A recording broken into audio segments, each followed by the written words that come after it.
Oke, sekarang kita langsung mulai prakteknya. Yang pertama dengan software Publish or Perish yang udah di-download, kita akan nyoba untuk mencari ResearchGate ya dari data bibliometrik, di mana kali ini kita akan menggunakan Google Scholar. Jadi tinggal dipencet Google Scholar-nya, kemudian years-nya dikosongin aja. Karena kita mau ngelihat secara keseluruhan perkembangan dari eh, penelitian-penelitian yang ada itu kayak gimana. Nah, terus karena kita ngelihatnya dari garis besar ya. Pertama, untuk keywords-nya karena kita mau nyari smart city. Nah, kan kadang-kadang smart city ada yang smart city pakai I, ada yang pakai smart cities, jadi kayak pakai IS gitu, IES gitu kan. Jadi mungkin kita bisa pakai query kayak gini. Smart and buka kurung city or cities. Nah, kayak gini. Untuk maksimum number of results sebenarnya bisa ngambil 1.000, tapi agar kita nggak kebanyakan ngambil ya, bisa ambil di 500. Biar nggak kelamaan runningnya. Nah, kita bisa klik search.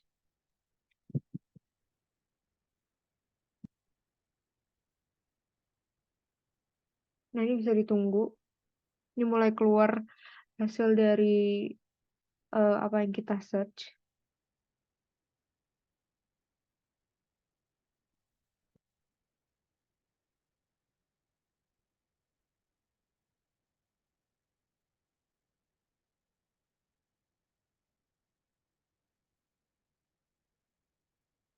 Oke, nah ini udah keluar.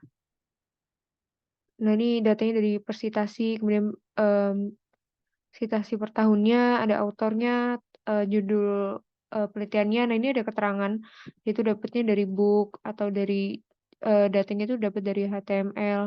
Ya gini-gini karena dapatnya kan dari Google Scholar ya. Jadi dia ini cuma sebagai search engine untuk publikasi-publikasi ilmiah. Jadi emang tipenya itu nggak sistematis gitu karena dia ngambil dari apa ya, dari web-web yang berbeda. Karena kita butuhnya title sama abstraknya doang. eh jadi kita bisa langsung download aja di sini, save result. Ini bisa dilihat ya, papersnya kita dapat 500, kemudian juga citation years-nya ada di rentang 24 tahun atau dari tahun 1999. Publication years-nya juga sampai 2022. Kemudian kita bisa save, kita save-nya as res aja. Nah, ini bisa kita namai pop sites, smart city atau cities. Nah, ini karena aku udah pernah download, aku overwrite aja. Nah, ini udah kesimpan teman-teman. Kita bisa beralih ke Post Viewer. Ini. Jadi Post Viewer ini feature-nya kayak gini. Pas pertama kali dibuka emang nggak bisa ngapa-ngapain, harus create dulu. Nah, di sini karena kita nyari yang karena kita database-nya ini Google Scholar ya, yang mana seperti yang tadi aku bilang datanya ini nggak sistematis gitu dari paper-paper yang udah terkumpul. Jadi paling mudah itu menggunakan text data karena untuk mencari term co-occurrence. Nah ini karena kita tadi ngambil RIS, jadi pakai ini. Kemudian kita masukin RIS filenya. Download.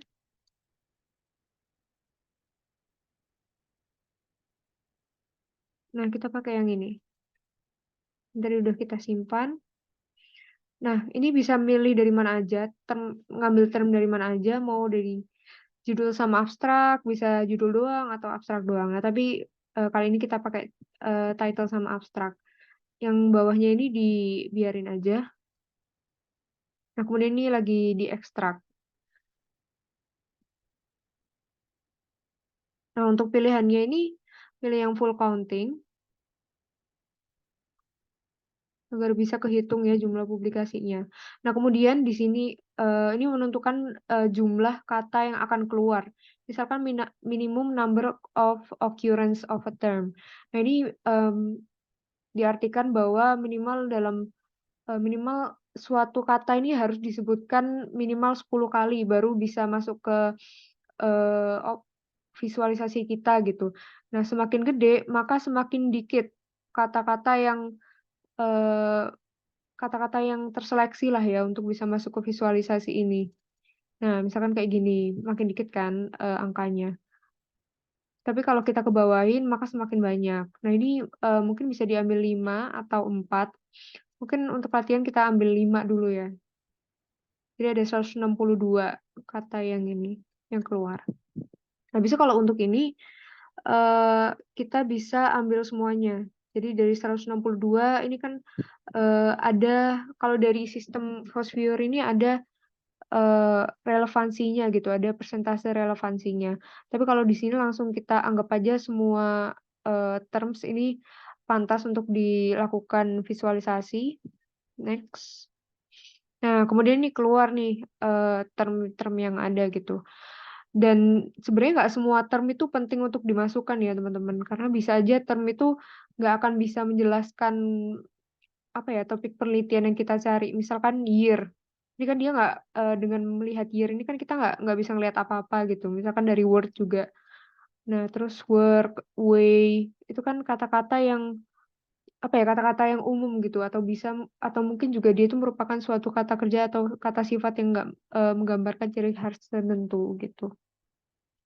Nah, misalkan kayak understanding gitu, ini balik lagi ke kalian ya, misal kalian pengen nyari penelitian yang seperti apa gitu, kalau menurut kalian, kalian pengen nyari yang, secara apa ya, secara garis besarnya aja gitu, misalkan kalian bisa hapus, semua kalimat kata-kata yang nggak apa ya, yang nggak punya istilah unik tertentu kayak gitu. Kayak misalkan, idea ini kan nggak menggambarkan suatu penelitian. Nah, untuk negara ini juga bisa dihilangin, terus kayak data atau mungkin data data bisa dipakai deng, definition, apalagi ya, ya mungkin dari teman-teman sendiri yang bisa menentukan. Cuma ya aku kasih contoh kayak gitu ya, kayak basis, author itu kan bagian dari paper-nya kan.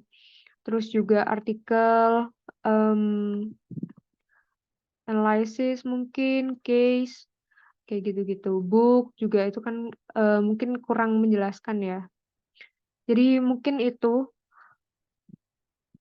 karena mungkin kita mau, lanjut ke visualisasi, jadi sementara gitu aja ya. Pokoknya teman-teman udah ngerti gimana cara, nyeleksi kata-kata yang kurang penting gitu. Kayak, apalagi ya, kayak misalkan, proses, terus juga, mmm, apalagi nih, section itu kan, terlalu umum. Nah, itu bisa dipilih. Tapi untuk praktikum ini mungkin kita udah cukupkan segini, ini bisa kita pakai selanjutnya. Kita klik finish. Nah, terus ini yang keluar.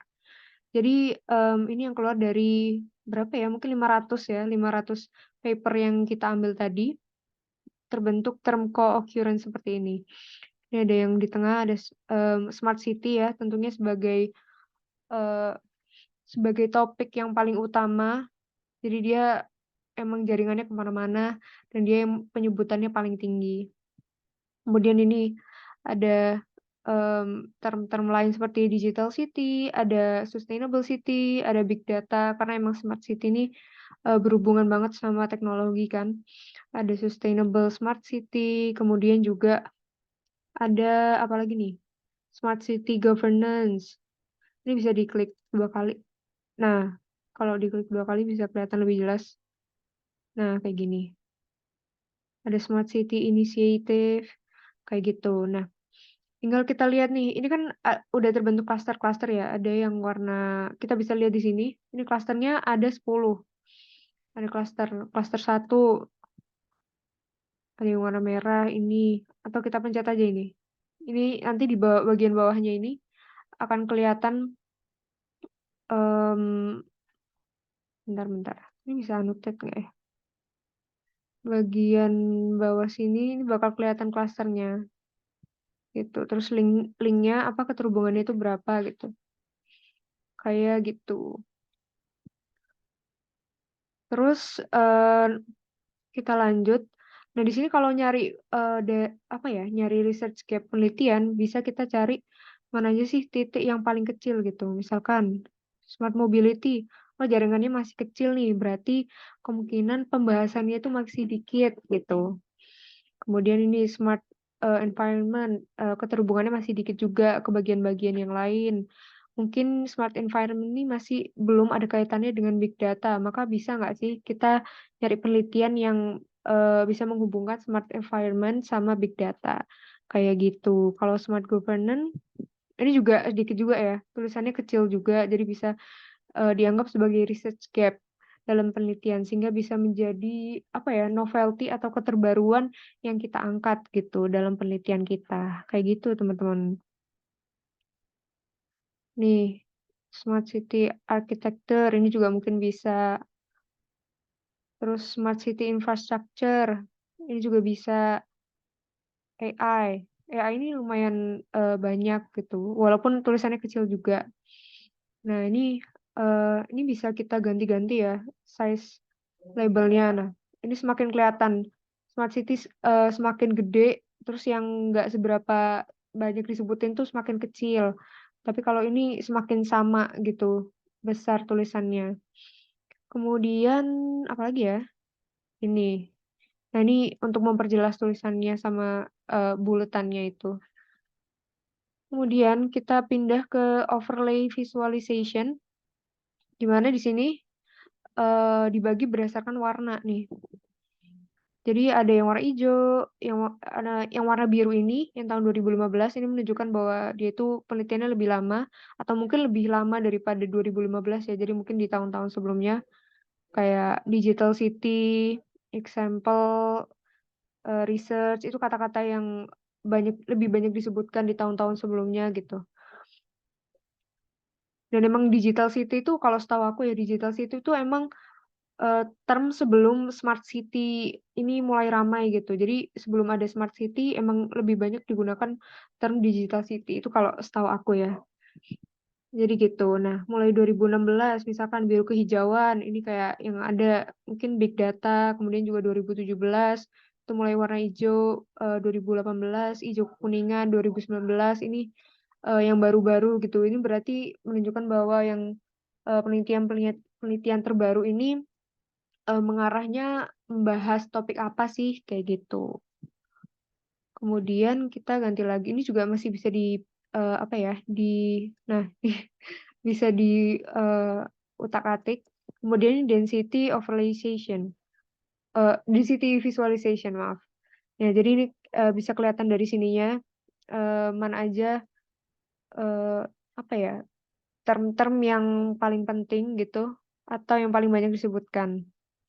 Nah, ini bisa ini juga diatur juga size variation-nya.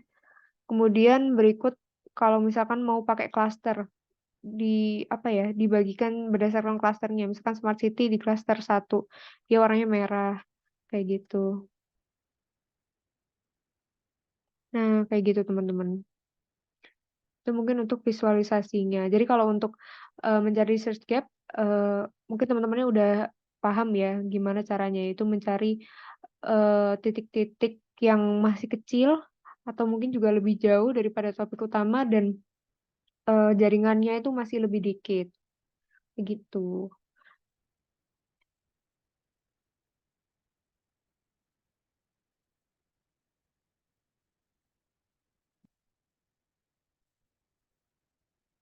Kalau mau lihat item-item pada tiap cluster juga bisa dilihat di sini, atau mungkin bisa langsung nyari gitu. Misalkan Digital City. Nah, Digital City ada di cluster 7 kayak gitu. Kemudian,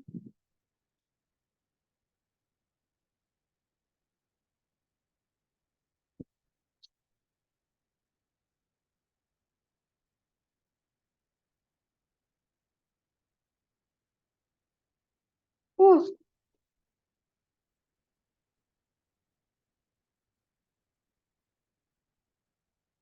kemudian gimana sih kalau misalkan tadi kan kita sempat belajar tentang co-citation, habis itu keyword co-occurrence, co-author, kayak gitu kan. Nah, eh setauku, setauku ini bisa dilihat dari eh, bisa di apa ya bisa di generate dari bibliographic data yang bagian tengah ini. Jadi beda caranya dengan yang tadi. Nah, kita bisa masukin RIS. Misalkan nih, sebelumnya aku udah punya file RIS dari Smart City ini. Yang tadi aku bikin, yang Smart City Cities ini. Nah, tapi sayangnya dia cuma bisa co-authorship. Jadi kenapa dia cuma bisa co-authorship tapi nggak bisa keyword co-occurrence? Karena di data yang kita kumpulkan ini nggak mengumpulkan juga keyword gitu, data keyword dari tiap publikasi. Makanya nggak bisa Fosfure ini nggak bisa mengenerate apa-apa gitu. Nah, gimana caranya? Kita bisa dengan eh, memasukkannya ke dalam Mendeley Desktop. Misalkan kita masukin eh, ini ya. Misalkan kita masukin Smart Cities-nya. Ini lebih panjang sih caranya. Cuma aku beritahu aja tanpa perlu kita praktekin karena cukup makan waktu. Misalkan Smart City. Kok aku masukin di sini? Salah-salah. Coba aku bikin baru ya. Smart City. Ini aja. Nah, ini misalkan kita masukin RIS tadi.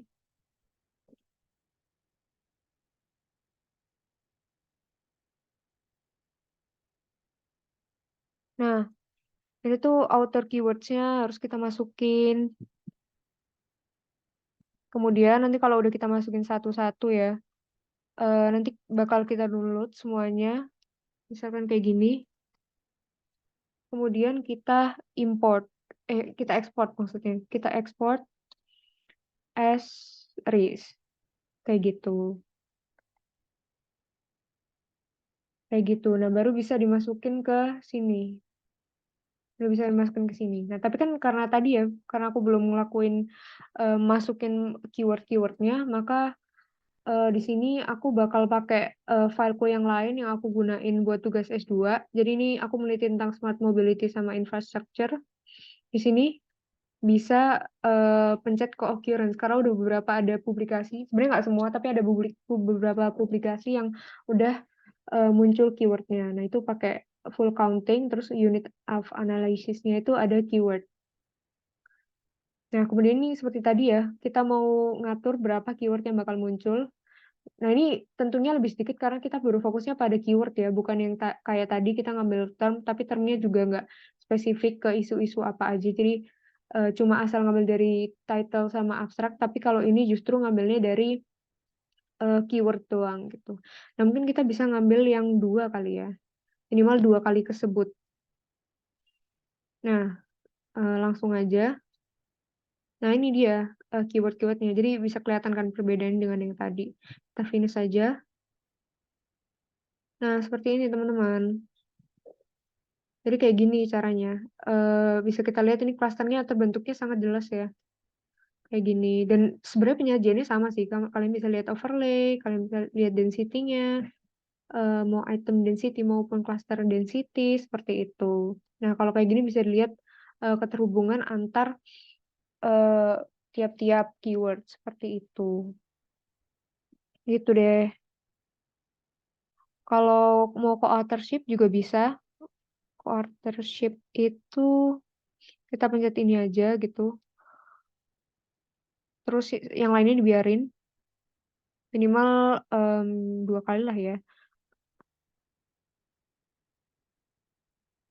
Next. Nah, ini cuma kayak gini. Nah, itu kan tadi aku mencetnya dua kali ya. Minimal autornya itu mempublikasikan dua kali eh dengan paper yang berbeda, baru dia bisa masuk ke dalam visualisasi ini. Nah,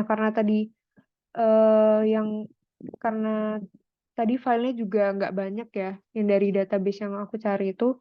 Jadi ternyata yang ketemu ini cuma yang 4 orang ini, dan emang 4 orang ini nih menulis dua publikasi secara bersama-sama gitu. Jadi kayak mereka bekerja sama terus ngasilin dua publikasi. Jadi kalau dari keterhubungannya ya mereka saling terhubung dan cuma ada mereka dua dari mereka, cuma ada mereka aja gitu yang ada di visualisasi ini kayak gitu. Maaf belibet ya. Ya, pokoknya gitu.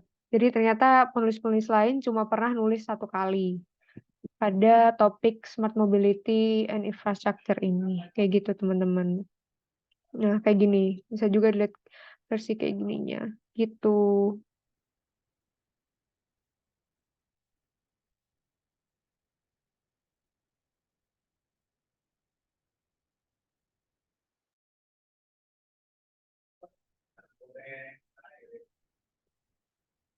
Nah, terus gimana sih kalau mau bikin data-data yang lain gitu? Tadi kan kita cuma pakai co-authorship sama keyword co-occurrence. Gimana kalau citation, bibliographic coupling, kemudian juga co-citation. Nah, itu bisa dengan kita pencet ini nih, terus kita pakai bibliographic database file. Jadi ini filenya itu dari Web of Science, Scopus, Dimensions, PubMed, kayak gitu. Mungkin bisa dipencet. Misalkan Scopus nih. Nah, Scopus ini harus pakai CSV ya. Jadi comma separated format. Ini juga, oh ini bisa pakai in plain text.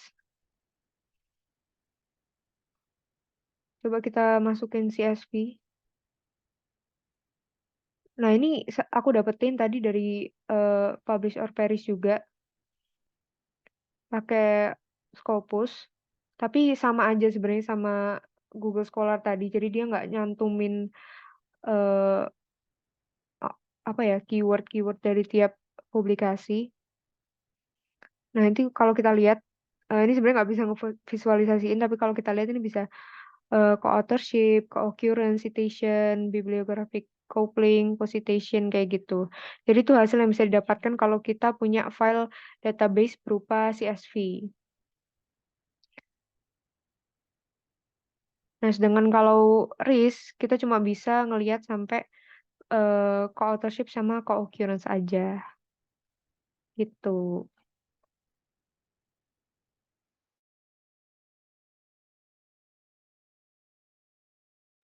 Kalau untuk bagaimana cara download dari Scopusnya, itu bisa lihat dari tutorial-tutorial dari internet sama kalau juga mau pakai Web of Science. Karena kalau dari aku sendiri sebenarnya karena aku dari ITS ya dan nggak ada akses menuju Scopus itu, jadi sayangnya aku belum pernah berhasil nyoba gitu untuk ngambil data dari Scopus. Kalau nggak gitu, cara lainnya adalah dengan minjem mungkin teman yang merupakan mahasiswa di universitas yang mendapat akses ke Scopus tersebut atau Web of Science kayak gitu. Misalkan kalau nggak salah UGM itu subscribe ke Scopus, jadinya temanku ada yang pernah minjem sampai akunnya temenku yang UGM gitu untuk dapetin akun Scopus kayak gitu.